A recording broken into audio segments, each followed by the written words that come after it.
To start off, my name is Nathan Hill. Scannell, hello. I am from Six Nations of the Grand River Territory in Southern Ontario. I am the infrastructure supervisor here at the Ontario First Nations Technical Services Corporation. Um, Thanks for joining the session here today, HRV Maintenance and Science. I figured I just want to let everybody know that this session is being recorded only for anybody who's not able to join or isn't able to make it today and maybe want to watch it later. So just the content itself is being recorded for anybody who wants to rewatch it. It'll be available on our website, and I'll make sure everyone has that information at the end. Um, this session is generously sponsored by CMHC, Canada Mortgage and Housing Corporation. We'll have a series of sessions over the next few months. So I hope these are of interest, and I hope you might want to participate in future sessions. I'll have a little bit of information on uh, future sessions at the end here. I'm gonna, not that I'm afraid of anybody, but I'm gonna, just so everyone doesn't have to look at me, you can look at the content.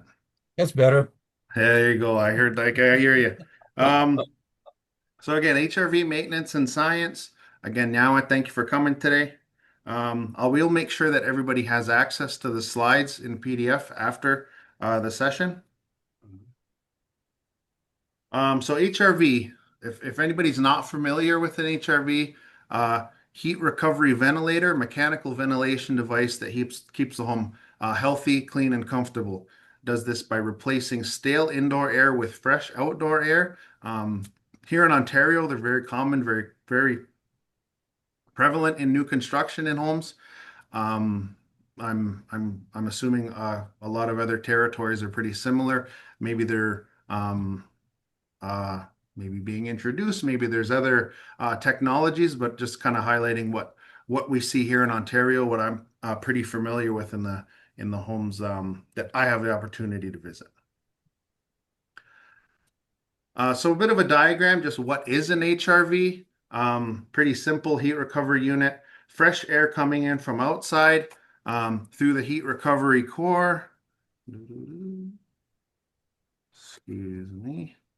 Um, the heat recovery core here is in the center, fresh air coming in from the outside through the heat recovery core. Um, Usually, if you have a forced air furnace tied into that, um, and supplies through the same ductwork generally from what I see into the home. As the air is returned to the unit, comes through back into the heat recovery core and exhaust to the outside. So that's where the heat recovery portion comes into play, is as the warm air that is in the home. Again, this is winter time. We're living it right now. We're living that time of year. So warm air from the home enters into the heat recovery core to outside. That fresh air that's coming in that the unit is bringing in is preheated in that heat recovery core, and I'll get a little bit more into that. But basically, that's how I guess the heat recovery portion of it works. Um, I don't have an actual diagram of it, but in the cooling season, maybe the summer months, it would typically reverse this process, removing heat from the incoming air from if you have an air conditioned air inside the home, and it would kind of fill that same capacity in a bit of a reverse process. One important thing to keep in mind, very important, to make sure that HRV is they're balanced.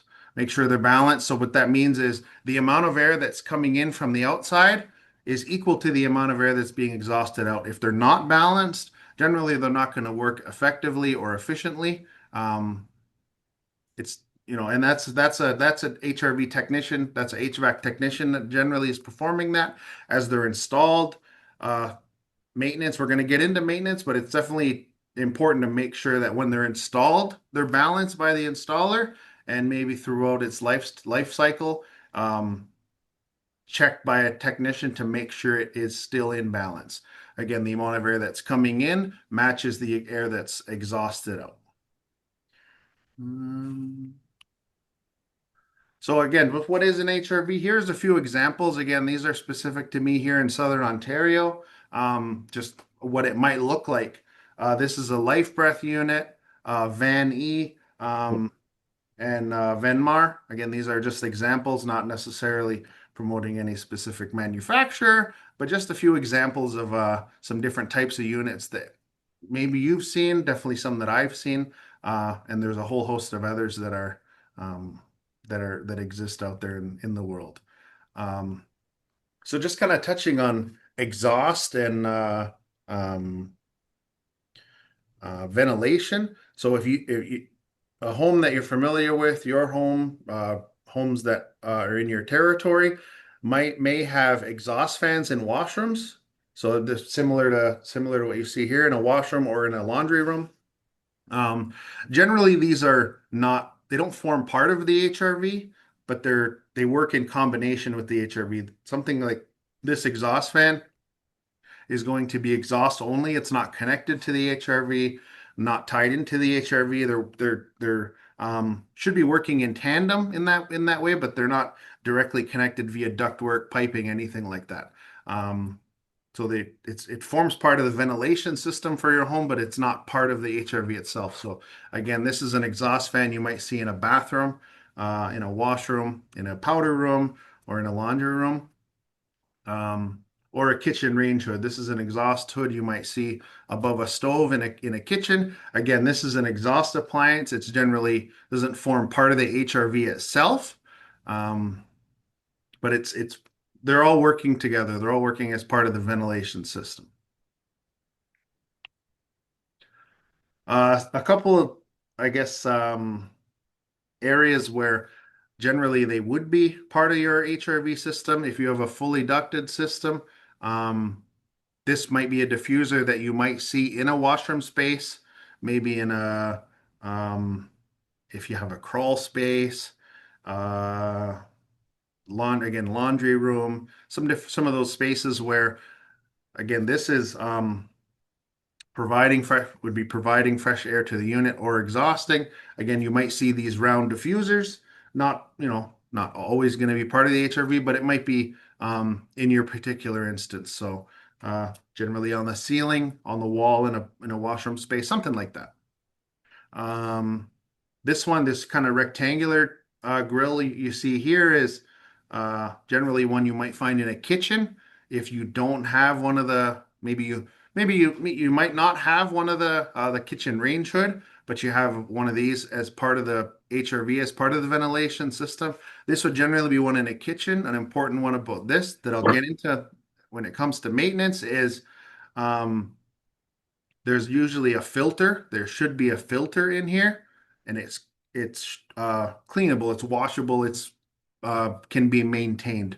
So I'll get more into that when we get into maintenance. But generally, if you see one of these, they might form part of the HRV system. If you see the exhaust fan or the kitchen range hood, generally not tied into the HRV, generally not part of the HRV, but still forming part of your ventilation system.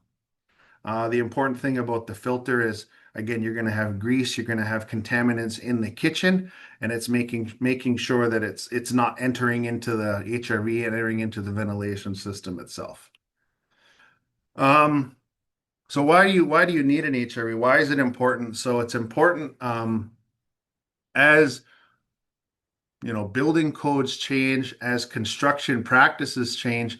Generally, homes are constructed to be more airtight, so you're not losing air through windows, floors, cracks, roof, these penetrations, and you're not getting what might be referred to as natural ventilation in that way. You're not getting replacement air through some of these um, again, windows, doors, cracks, whatever it might be. Um, as to complement kind of the air tightness that you're generally looking to achieve by code, um, modern homes include a mechanical ventilation system like this HRV that's used to remove pollutants and replace stale indoor air with fresh outdoor air. The pollutants could come from a range of sources, household contents, um, uh, off-gassing from materials in the home, new materials, um, human beings, pet people, activity, what their activities, pets, everything like that. Um, Common activities such as cooking, showering, introduce moisture into the home. As I'm sure most people are familiar, most people on this are familiar. Many First Nation homes happen to be overcrowded. If you have a home that's designed for maybe 4 to 5 people and there's 10 people that live in that home, generally speaking, you're going to need higher levels of ventilation because you're going to have higher levels of moisture in that home, which just makes having an HRV, having that mechanical ventilation that much more important.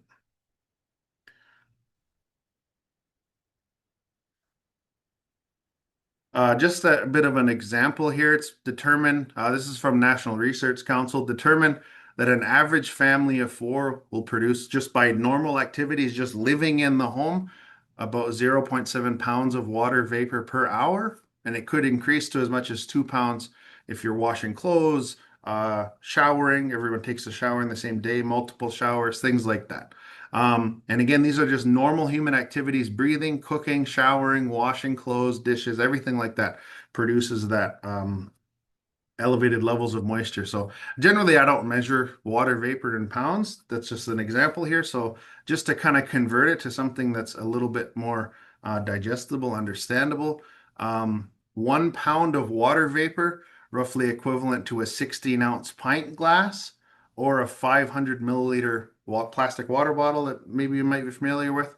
So again, that's something that an average family might be producing every hour. So that has to go somewhere, right? That some of that's important, some of that moisture, some of that water in the home is important. It's not like you want nothing, but it's when you're in some of those elevated levels, and we will get into that.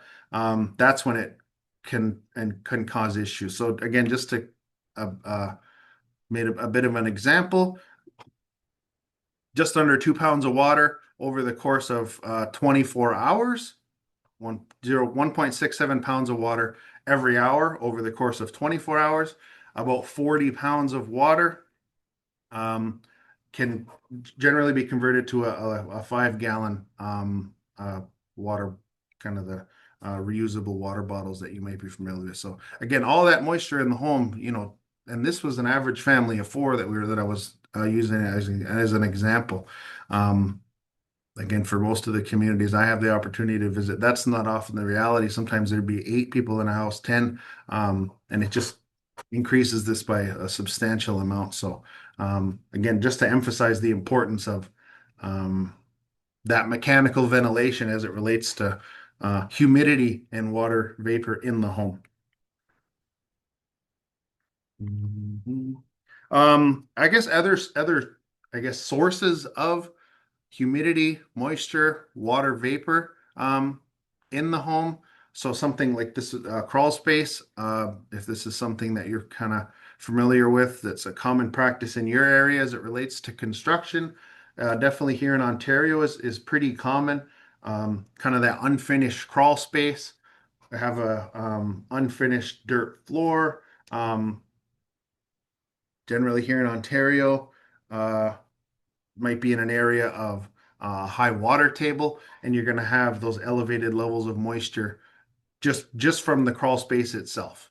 Um, leaking plumbing, leaking pipes, anything like that. It's just going to introduce more moisture into the home, more humidity, elevated levels of humidity. Definitely here in at least in northern Ontario. Um,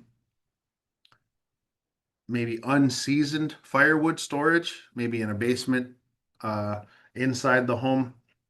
Um, as it dries, it's going to release some of that moisture into the home, into the building itself, and again, it's just contributing to those elevated levels of moisture. Plants, again, plants, people, pets, all that sort, everything like that, everything and common things that just exist in a home, all contributing to the elevated levels of moisture. Um, which I guess I'll say underscore the importance of a heat recovery ventilator. So again, as it relates to humidity, as it relates to those levels of moisture, it's important to know how to operate the HRV once you have one. So this is an example from again, I believe it was a National Research Council, indoor relative humidity levels that will keep thermal pane windows condensation free based on outdoor air temperature. Um, so just as an example, I mean, this is going to vary by your region, by your jurisdiction. Um, the one thing to keep in mind, the one thing that's important to note is you don't want the humidity in your home to be too low.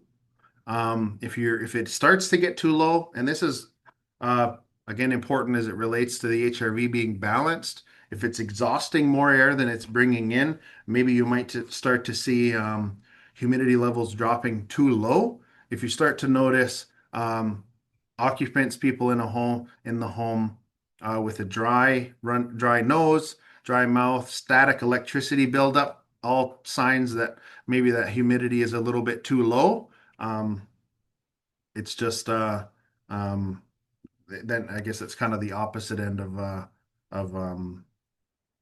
those concerns. So just an example here. This is from Health Canada, showing the optimum zone uh, between 30 to 55% relative humidity.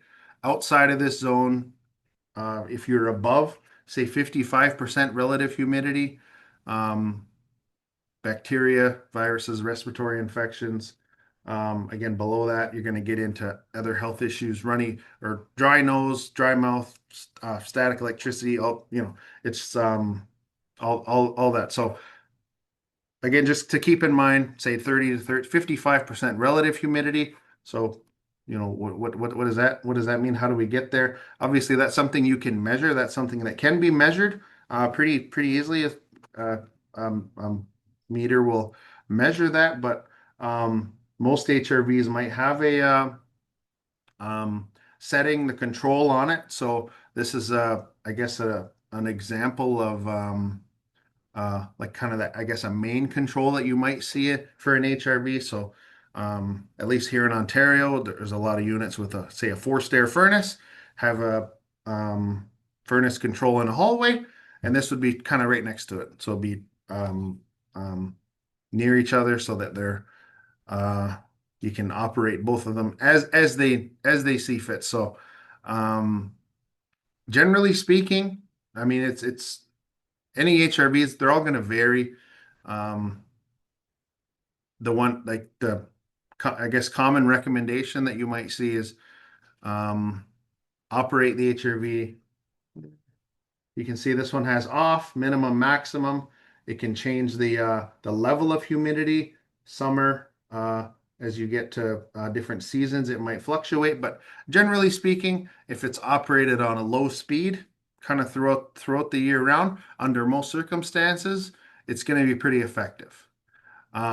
It's going to be more effective than running it intermittently on high speed, try to catch up to um, the ventilation that's required, operate on low speed, and then maybe turn to maximum if you have people over, if you have a party, if you have um, tons of cooking in the house, something like that, then it's gonna generally gonna work pretty well. This is just another example of a control of a different brand. Each manufacturer is going to have a different brand, a different type of control, but just it's the same. It's basically the same controls.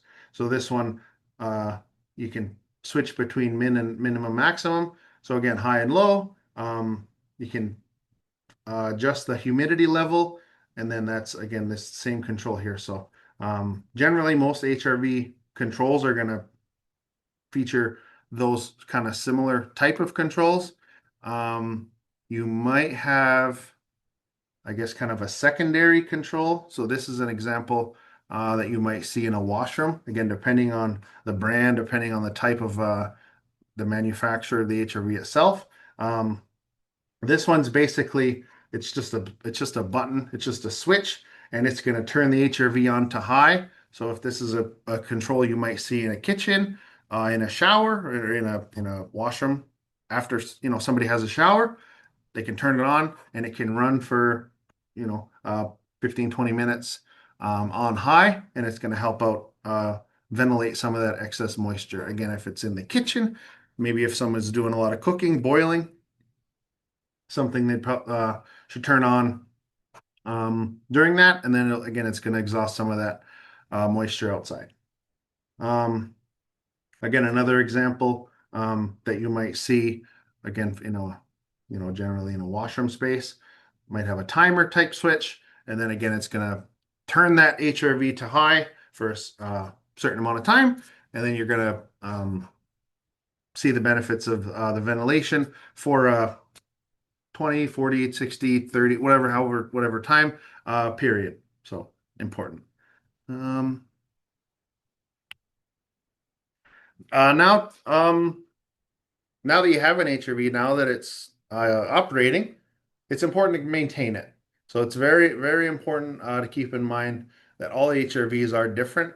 The owner's manual is something that's going to contain relevant information, required information for any specific HRV. Um, I know in my experience, generally you can find like a model number on the HRV and generally find a owner's manual online on the manufacturer's website. I know I've had to do that in the past. Um, but these are just some common items that you're generally going to need to complete maintenance: vacuum, toothbrush, generally soap, tub or sink, like just a vessel large enough for the heat recovery core, and some running water. Um, so step one, the most important step of maintaining an HRV, something that should not be skipped. Um, Unplug the HRV. It's very important to be safe while performing these maintenance activities. So make sure that the HRV is unplugged. I mean, turning it off is one thing, but unplugged is, I guess, maybe foolproof and something that should not be skipped. Again, I guess a reminder is any kind of maintenance steps or intervals in an owner's manual is going to supersede the, tips here or that you might see elsewhere. So just something to keep in mind. Mm. So generally, the you're looking at the HRV maintenance in these different intervals. So every 3 months, so maybe every season, clean or replace air filters, clean intake and exhaust hoods. Um, So clean and replace air filters. So generally for this type of unit, just as an example, these air filters that it's referring to would be this one has two of them. Um, Generally, it's like one is on kind of each path of the air exchange here. So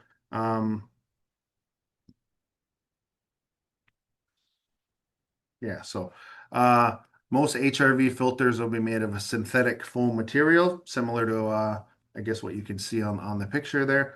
Most can be vacuumed, cleaned with a vacuum. But this is one where, again, you're going to want to follow an owner's manual, whether or not you're washing the air filters, whether or not they're just being vacuumed, whether or not they're some HRVs. I know it's not one that I've seen very often, but I know they exist. Is some they might have to be totally replaced. Um, so again, just to keep in mind, um, every HRV is different. They're all going to have their own uh, specific needs and steps. So I mean, generally vacuum washed with a mild soap. Generally, you're going to be pretty safe. The one thing to keep in mind about this and the heat recovery core that we'll get to in a little bit is make sure they're dry before they're put back in. You don't want to, wash them and then put them right back in the unit. Make sure they're dry. Get a fan on them. Uh, if it's nice enough outside, maybe have them outside so they can dry. Um, Very important to make sure that they're dry before they're put back in the unit and into, I guess, into service. Um, clean intake and exhaust hoods. So this is an example. These ones are labeled um, fresh air to the inside, and this is exhaust. Generally, at least with this example, you can see this one has louvers, plastic louvers. Um, so when it's not being used, they're closed. This one has fixed grills, so it's not it's always open. Generally, there's going to be a screen, a metal plastic mesh screen behind, and that's what's going to have to be cleaned. At least here in Ontario, in Ontario building code, um, the air intake, the intake itself, the one with the fixed is supposed to be labeled. It's supposed to be labeled on the outside just like this, so you can tell which one's which. So they can obviously they can maintain clearances from different other maybe exhaust sources. Um, I guess another example here, these ones are a different type of hood. So this, I mean, it's the same as these. These fixed louvers or these um, movable louvers, they would come right off.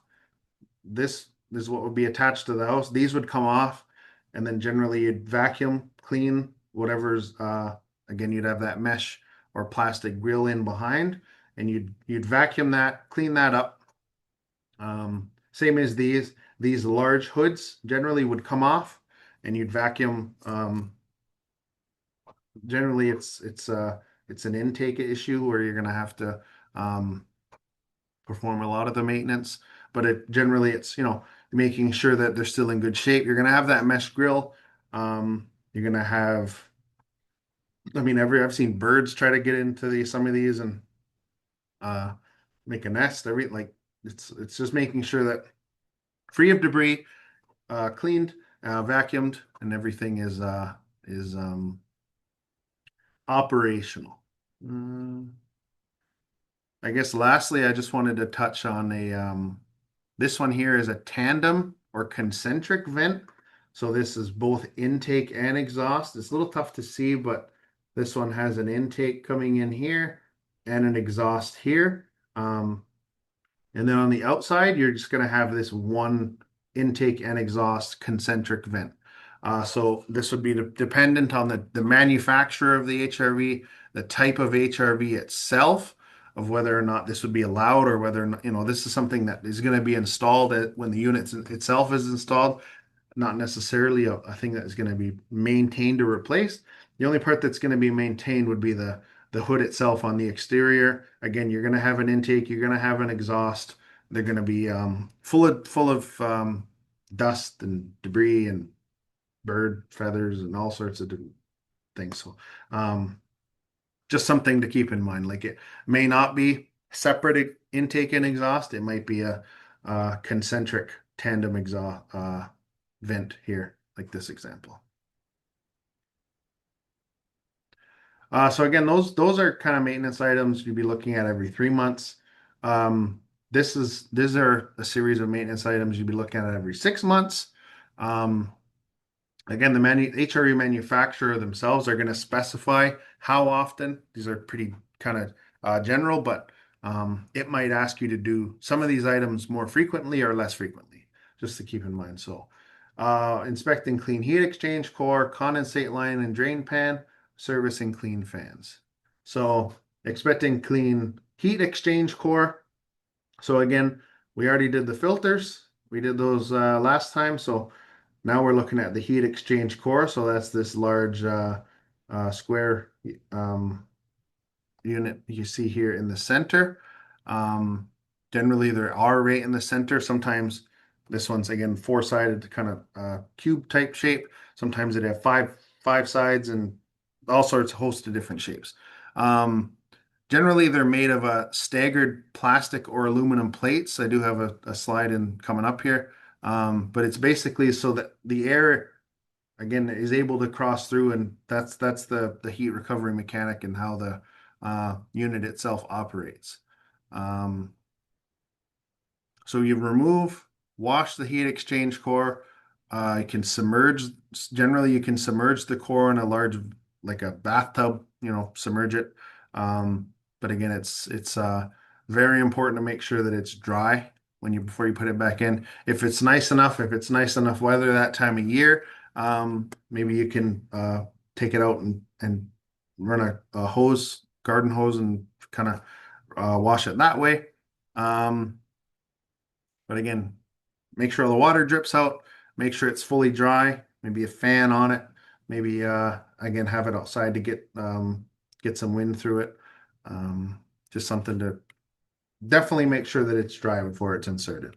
So you can see here an example. This is again the heat exchange core as it's been removed.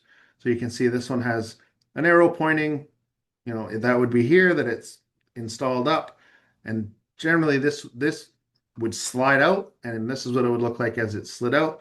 You can see this one's an example of those plastic plates staggered, and then you can see a little bit, maybe a little bit on here that's again it would should be washed.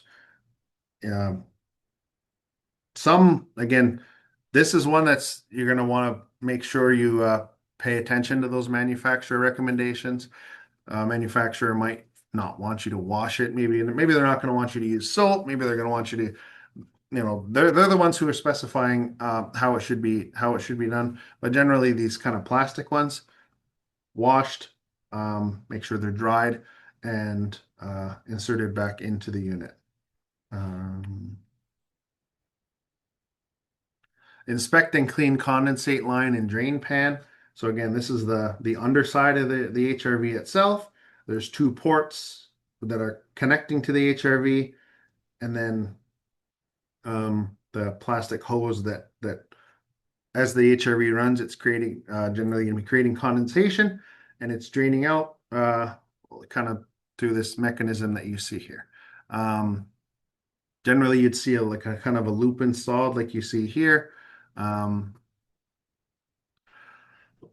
if the HRV is not producing, if it's not collecting a large amount of condensation, that's generally when the hose might get dirty. You're going to get some debris from the HRV itself that's left inside. As the condensation comes through, it takes that debris and unfortunately leaves it behind in the hose. This one's nice and clean. My next example here is not so.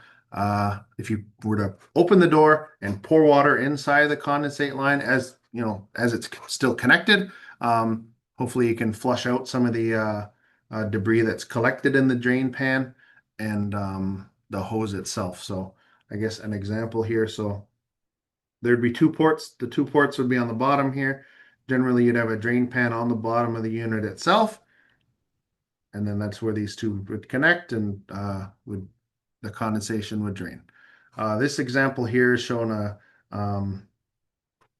maybe a hose that has not been maintained in recent times, and generally you start to get that buildup. It's important to make sure it's flushed out, make sure it's cleaned, so that basically you don't want it to be clogged. You don't want it to any of this. You want it to be able to drain, right? If there's a blockage in here, it's not going to drain properly. It's not going to do what it needs to do. Service and clean fans again every 6 months. So this example here, this one shows two fans, one fan, two fans. Some HRVs have fans that require little to no maintenance, and you don't have to do anything. Some of them get dust, debris, everything on them, and maybe they can be brushed off with a small brush, toothbrush, anything like that.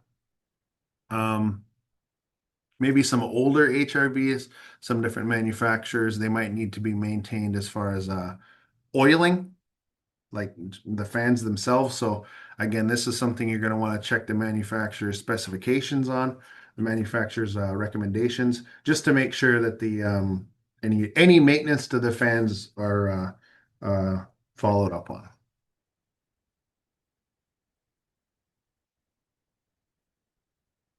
Annually.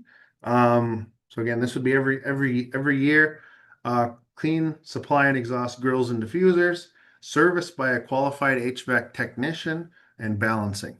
Um, So cleans exhaust and supply grills and diffusers. We looked at those earlier. So again, that might be the round diffusers that you might see on a ceiling or a wall, and that rectangular diffuser that you might see in a kitchen.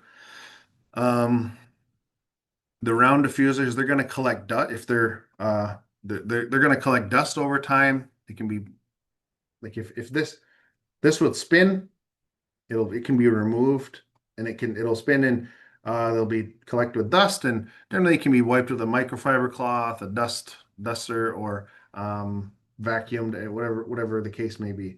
Um, and then the rectangular diffuser, there's a little more. This example is kind of showing that kitchen grill opened, and then again, this is an aluminum washable filter, so it should be installed. It should be in place here when this is closed.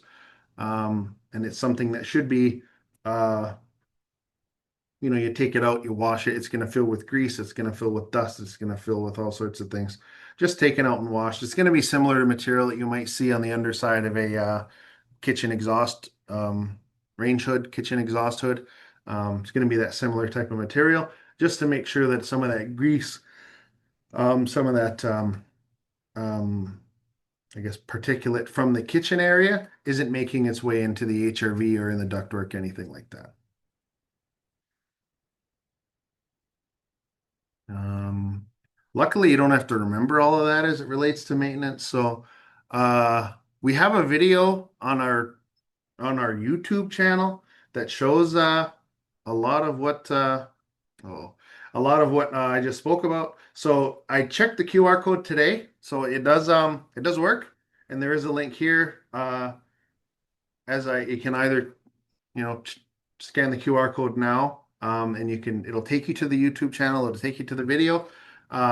When I make the PDF for the slides available, this link will also take you to the same video. It's like 6, 7 minutes long. I don't want to make everyone sit through it here today, but again, something to maybe you can watch later. Maybe you can share with um, maybe people in the community just to highlight some of those maintenance steps.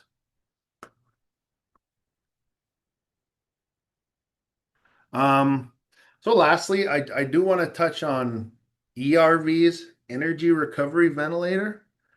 Um, I'll be transparent in saying it's not something that I see a whole lot here in Ontario. I know they're becoming a little bit more common for us. I don't know if it's the same for some of the other regions out there. Um, So generally, an HRV is going to use aluminum or plastic polymer core. HRV cores are generally made of a membrane that allows water vapor to pass between the air streams. So again, I guess similar in design, where an HRV is keeping the, I guess, return air that's coming through separate from the, I guess, outdoor air. They're totally separate in that way that they're not passing moisture through. Generally, an HRV is or an ERV is designed so that some of that moisture can maybe be managed a little better, maybe maintained if required. Um, an ERV generally going to give you more control over the moisture levels um, in the home during, like, say, warm, humid weather by keeping some of that moisture in the home. Less energy required to lower the air temperature, so maybe an air conditioning type of situation. Um, in the winter climate, extremely dry, ERVs might recover some of the moisture that would leave the home through a regular HRV exhaust cycle. Um, Again, can help avoid static buildup, sore throat, dry nose, everything like that. Um,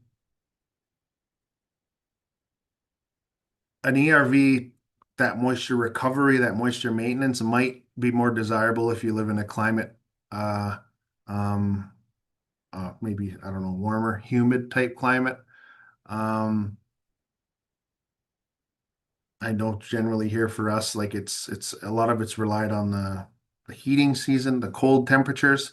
Um, so it's, I can't think of a time where I go into a lot of First Nation homes where they need more moisture, where they need that where they're too low on humidity, they're too low on moisture. So generally an HRV is what I would see, what I see. But again, it's they just wanted to, I guess, highlight that they do exist, that they are out there. Um, so it is I guess a technology that exists. And that is all that I have, folks. Um, So I guess I wanted to say, first of all, say thank you to everyone for joining here today. Um, my name is Nathan Hill, Infrastructure Supervisor at the Ontario First Nations Tech Services Corporation.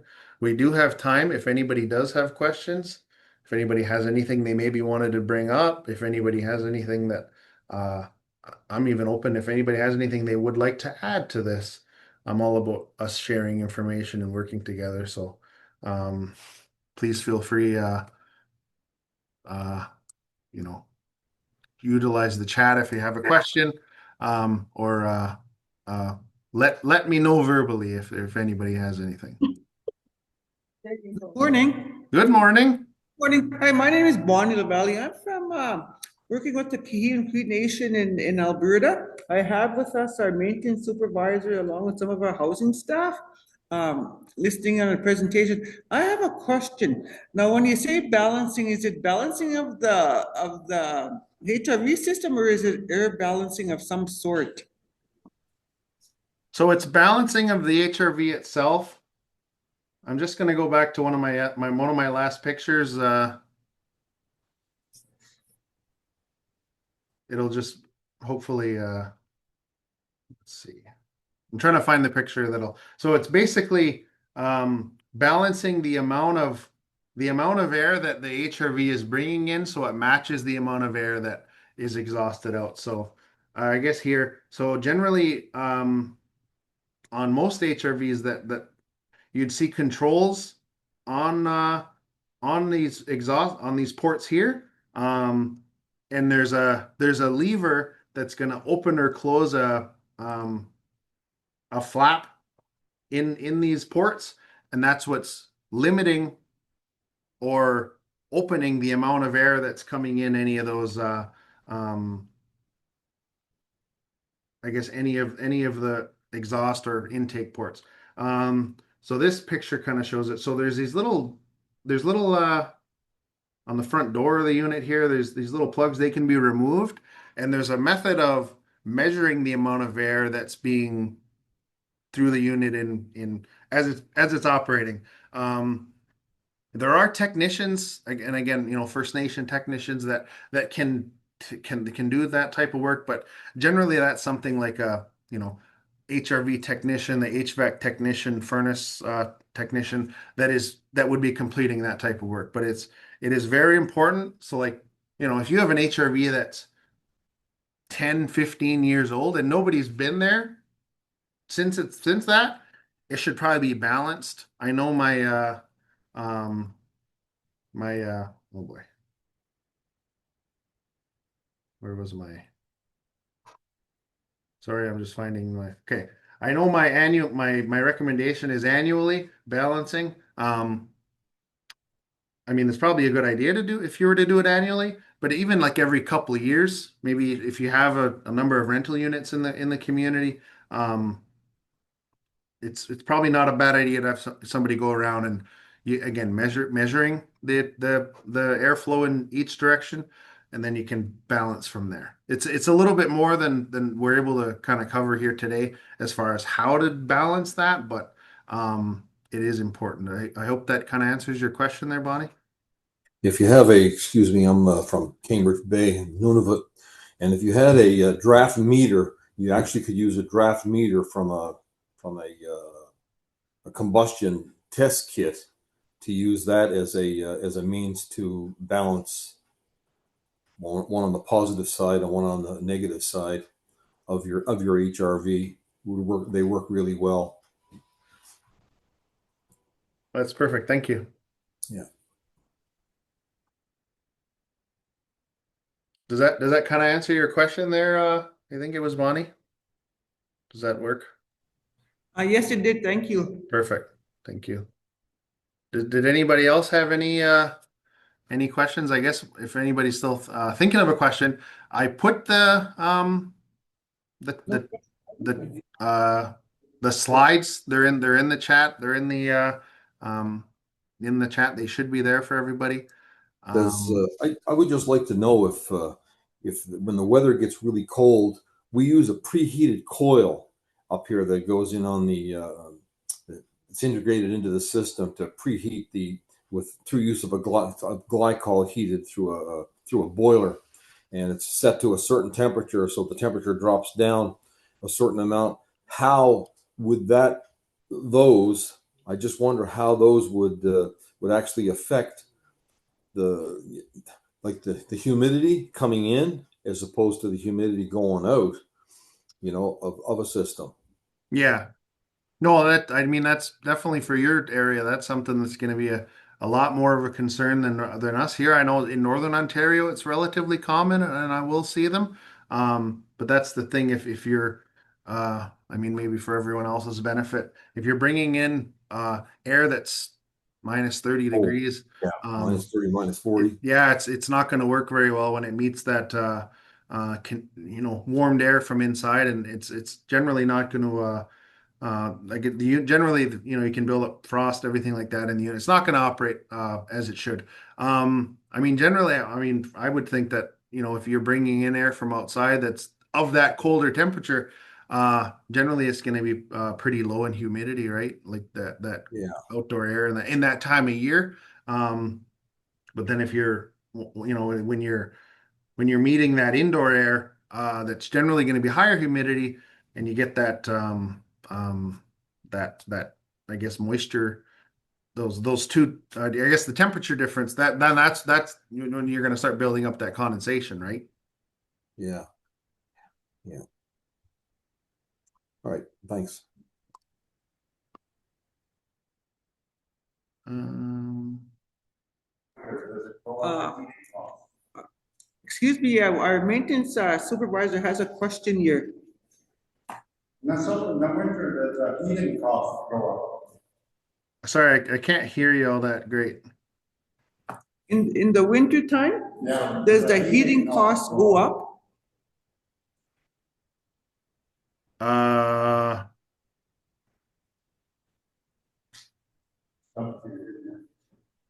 in what way? So what? It's asking on my phone to, there it says to increase heating costs in winter and cooling costs in summer. That's the question it's asking on my phone. I'm trying to understand. I mean, generally these would work in combination with your heat source. Like they're not necessarily these aren't something that are producing heat. Like these are working in combination with maybe a furnace. But I'm trying to, could you maybe clarify your question? Is that possible? No, no, I'm just going through my phone here and it's asking questions. Oh, he That's just my used, question. he's on his iPhone and his iPhone is asking a question. Oh boy. It's listening in on us, I think. Yes. That's- No, it tells me one side brings in stale air, and the other side goes up the stale air. Brings in nice air inside the house, right? That's what the HRV does. Yeah. Okay, I think we're fine. Okay. Are all the different units brand specific for the filters, or can you use any one? I think most of them are pretty similar, but you're kind of dependent on, it's like size, right? Size and Yeah, material and but we have some that thickness are like and nylon, and some of them are aluminum. yeah, like Okay. it's right. Like they're sometimes you open one HRV and then you go to next door different house, and they're quite different. So I would say generally they're I mean I'm sure you can buy just about anything and they'll tell you it's universal, but if they're not the right size, if they're not the right material, if they're not, then you might run into some of those issues, right? Okay. Yeah, we don't get much of a choice here, so. Oh yeah, no, I believe it. Yeah. Like, it's kind of one of those, depending on the types of HRVs you Okay. you have in the community in the territory. Yeah. Um, Whatever works, I guess. well, yes, if you can, you can stock up on the ones you need and Yeah, we tried, as yeah. much as you can, right? Thanks. Um, I'd just like to thank you very much for putting this on. It was interesting. I want to thank you for joining. Yeah, Uh, thank you very Welcome. much.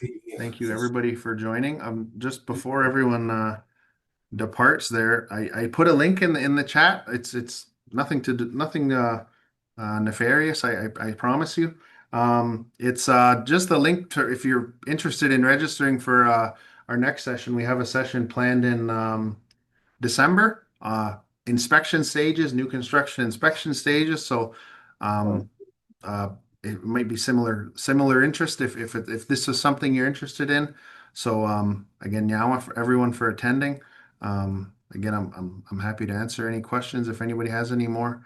Um, and thanks so much, and I hope to see everyone again. Will do. Thanks. Appreciate you. Bye Now. now. Yeah.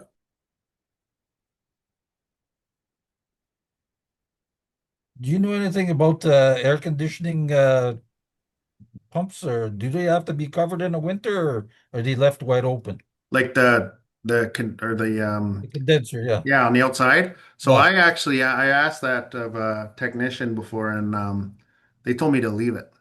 And Okay. again, this is to your territory may be different, right? I don't know if I'm in They Southern all come with Ontario. covers. Like I guess basically it's meant to be outside, right? Like the Yeah. design, they're designed to be outside, Okay. right? That's kind of the way it was described to me. Okay. So I I I'll say I put it this way: at my house, I don't cover mine. How about that? Mine neither, no. There we But go. here they wanted to, that it says they don't need to, so. Yeah, why make more work for yourself, right? Yeah, exactly. All right, thanks. Yeah. Now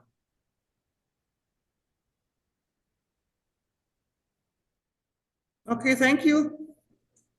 I thank you so much, everybody.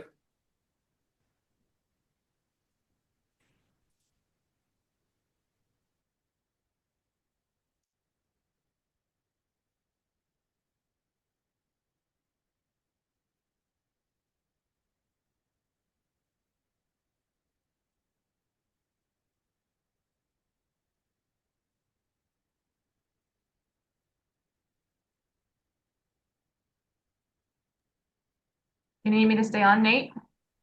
I don't think so. I think we're pretty good. Well, if you want to come in my office or something, chat, or I'll come Yeah, I'll back. come. I just so I know Okay. everything. Okay, Okay, thanks. bye.